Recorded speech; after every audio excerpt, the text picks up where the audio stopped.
do you feel going forward with that coalition building, if we do feel we want and need a black mayor, one that's also representative of just not only blackness, but ideas as all of the things we talked about previously, right? Yeah. Number-wise and strategy-wise, do you believe it will make sense for coalition organizations, community to get behind, whether it's a secret closed door meeting or whatever, Right. get behind one candidate and push him or her?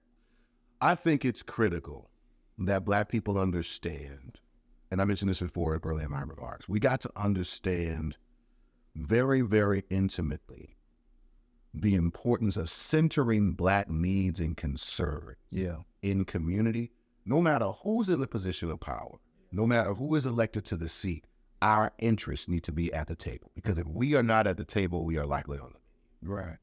So if we are not centering whatever those concerns are, be they public safety, public education, public health, if we're not addressing the issues of infrastructure, because all of those things are Black issues. We got a public housing and a public an access to affordable housing and accessible housing challenge in Nashville right now. And many of the folks who are most impacted by that are working class folks, most of them Black, brown, working class white folks. We are all issue-based folks, and we're not just one issue. Right. So the idea of it being just a Black candidate who's going to represent those interests is, I think, maybe a flawed analysis. We've got to understand the ways that we center Black needs and concerns in community, issues around equity, diversity, inclusion, belonging.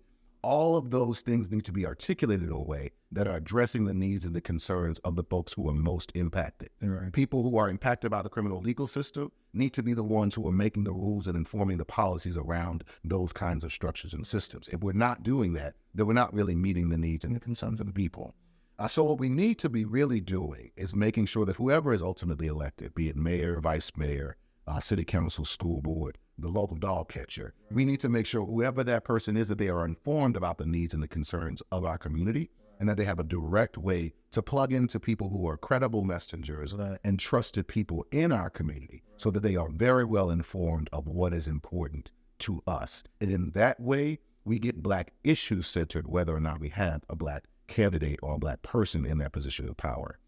But I think that what we can't do is we can't allow ourselves to rest on our laurels and allow this to be just an election by election thing. Elections come every 2 years, 4 years, 6 years, I think, for Senate. And you're right.